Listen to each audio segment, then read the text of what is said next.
Good afternoon mga kasisi. How's your day? Ano ng mga kaganapan ngayon? Ano na ba ang weather natin ngayon? Tagulan na ba? Umuulan na? Kasi June na. Kahit natagulan na, ipapakita ko pa rin ang aking sunscreen, body sunscreen na pinakamalakas sa Thailand. Usong-uso sa Thailand. At saka maraming bumibili doon ng mga Pinoy din. Tapos binibenta nila. Marami akong nakilala dun sa Thailand ng mga Pinoy din na nagtitinda ng mga sari-sari, mga damit, mga jewelry, mga bracelet, mga pants, basta ang dami sila doon, nagla-live din. Kaya tapos nakita ko to doon sa sa may store ng Topos. Yung Topo store naman doon, yun ang pinakasikat doon sa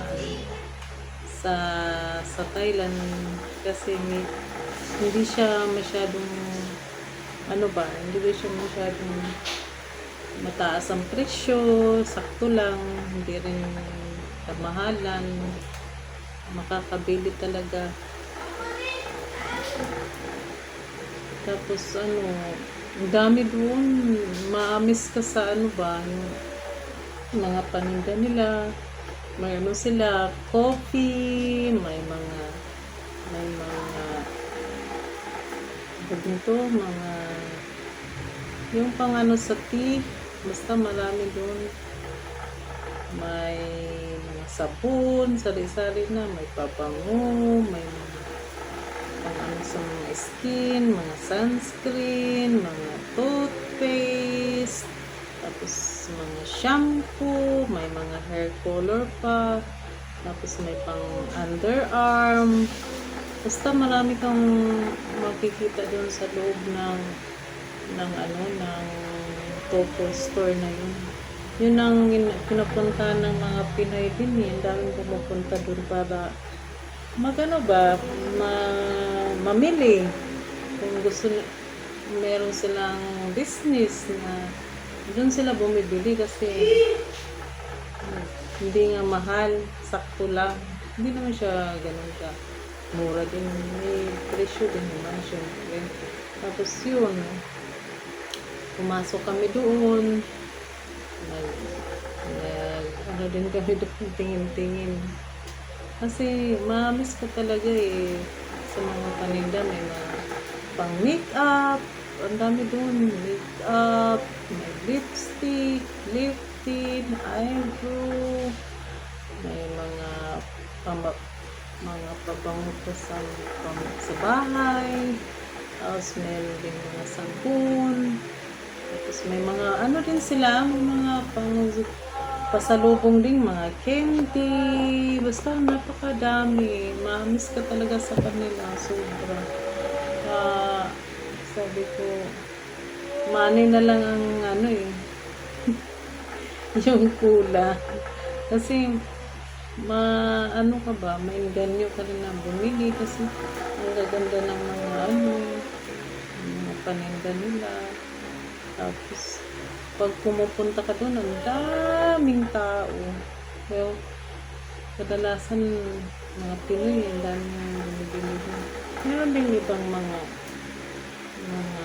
nationality na pumibili. May Indiano, basta marami, halo na rin. Ito sis, doon ko to nabili, yung body sunscreen, yung walnuts. Ito yung sikat doon sa Thailand na pang sunscreen. Kasi mabango siya, tapos hindi siya sa skin ba, hindi siya malagkit. Tapos madali lang siya mag-absorb sa sa skin. Tapos ang lang, mabango siya. Kasi meron din akong ganito nagtatabi ako ng ganito. Tapos ito naman, Kung sinong may gusto, inaano ko rin sa kanila.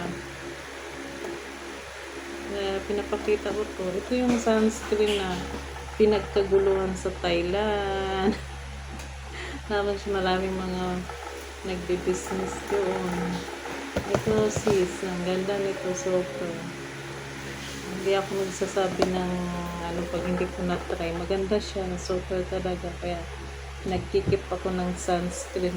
Kasi syempre pag tag-init diba, nagamit ko kailangan ng sunscreen pag maliligo ka.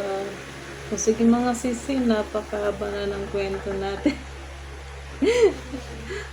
Kumusta kayo dyan? Thank you for watching. Bye-bye.